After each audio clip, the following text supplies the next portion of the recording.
ရှေ့နေတယောက်လွတ်တော်အမှတ်တယောက်လွတ်တော်ဥက္ကဋ္ဌတယောက်အဲ့ဒီနောက်မှာတော့မြန်မာနိုင်ငံရဲ့10ဦးမြောက်နိုင်ငံတော်သမ္မတသူကတော့တည်ငြိမ်တဲ့အသွင်ပြင်နဲ့အတူဥပဒေကိုတိတိကျကျလိုက်နာတယ်လို့လူသိများတဲ့ဦးဝင်းမြင့်ပဲဖြစ်ပါတယ်ဒီနေ့မှာတော့အေယာဝတီတိုင်းဒနုပြူမြေကနေနေပြီးတော့သမ္မတအိမ်တော်အထိသူဖြတ်သန်းခဲ့ရတဲ့ဘဝခီးလန်းကိုတင်ဆက်ပေးသွားမှာဖြစ်ပါတယ်အားလုံးပဲမင်္ဂလာပါခင်ဗျာရွှေ family ကနေပြန်လည်ကြိုဆိုလိုက်ပါတယ်1952ခုနှစ်နိုဝင်ဘာလ၏ဆောင်းဦးလီအီတွေဖြစ်တိုင်နေတဲ့အချိန်အေယာဝတီတိုင်းဒနုပြူမြို့နယ်ရဲ့ညောင်ချောင်းဆိုတဲ့ရွာကလေးမှာအနာဂတ်ရဲ့သမ္မတလောင်းလျာကိုမွေးဖွားခဲ့ပါတယ်ဖခင်ဦးထွန်းကြိုင်နဲ့မိခင်ဒေါ်တန်းတို့ဟာလေသမားမိသားစုတွေပြီးသားဖြစ်သူကို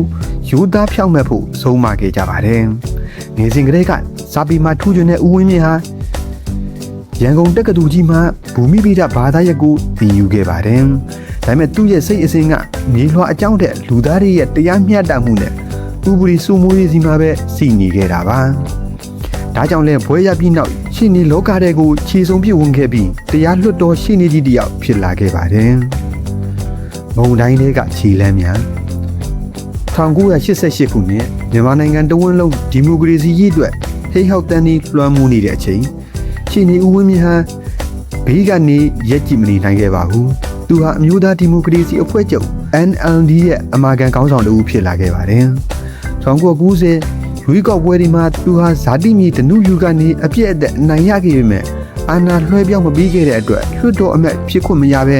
နိုင်ငံရေးဖိနှိပ်မှုတွေကိုကြံ့ကြံ့ခံခဲ့ရပါတယ်။နေအကျယ်ချုပ်တွေစစ်ဆေးမင်းမြတ်မှုတွေကြားမှာသူဟာ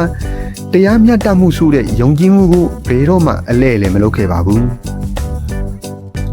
စီကံကြီးသောဥက္ကဋ္ဌကြီးအချိန်တွေဟာဆယ်စုနှစ်နှစ်ခုကျော်ဖြတ်သန်းသွားပြီးနောက်2012ကြားပြည့်ရွေးကောက်ပွဲနဲ့2015အထွေထွေရွေးကောက်ပွဲတွေမှာဦးဝင်းမြင့်ဟာပြည်သူ့ကိုယ်စားလှယ်အဖြစ်ထပ်မံရွေးချယ်ခံခဲ့ရပါတယ်2016မှာတော့သူဟာပြည်သူ့လွှတ်တော်ဥက္ကဋ္ဌဖြစ်လာခဲ့ပါတယ်လွှတ်တော်ထဲမှာသူဟာအလွန်စီကံကြီးတဲ့သူအဖြစ်နာမည်ကျော်ပါတယ်ဥပဒေဆိုတာလူတိုင်းအတွက်ဆိုတဲ့အတိုင်းမြည်သည့်အမှတ်ကိုမဆိုစီကံပြင်ပရောက်ရင်တိတိကျကျဆုံးမတဲ့သူပါသူ့ရဲ့ဒေါသမဟုတ်တဲ့စီကံတန်တွေဟာလွှတ်တော်တစ်ခွန်းမှာထိန်းနေခဲ့ပါတယ်ကံကြမ္မာဤထိတ်ဆုံးမှတ်တိုင်း2018ခုနှစ်မတ်လ21ရက်အားလုံးကိုအံ့အားသင့်စေပြီးသူဟာလွတ်တော်ဥက္ကဋ္ဌကနေရုတ်တရက်နှုတ်ထွက်ခဲ့ပါတယ်။အဲဒီနောက်9ရက်အကြာမှာတော့ဒနုပြူသားရှေ့နေကြီးဦးဝင်းမြင့်ဟာမြန်မာနိုင်ငံရဲ့10ဦးမြောက်နိုင်ငံတော်သမ္မတဖြစ်လာခဲ့ပါတယ်။သမ္မတဖြစ်ပြီးနောက်မှာလည်းသူဟာပြည်သူတွေနဲ့ဓာတ်ရိုက်ထိတွေ့ဖို့ကြိုးစားခဲ့ပါတယ်။အဂရိလိမ့်စားမှုတွေကိုတိုက်ဖြတ်ဖို့နဲ့တရားဥပဒေစိုးမိုးဖို့သူအမြဲတစေဟောပြောခဲ့ပါတယ်။ဦးဝင်းမြင့်ရဲ့ဘဝဟာချုံးဝင်နေတာတော့မဟုတ်ပါဘူး။2021ခုနှစ်ဖေဖော်ဝါရီလမှာတော့နိုင်ငံရေးအပြောင်းအလဲတွေနဲ့သူဟာထိန်းသိမ်းခြင်းခံခဲ့ရပါတယ်။ဒါပေမဲ့သူ့ရဲ့မာမမတ်မရက်တိမှုနဲ့ဥပဒေပေါ်သစ္စာရှိမှုဟာကမ္ဘာသမိုင်းမှာထင်ကျန်နေခဲ့ပါတယ်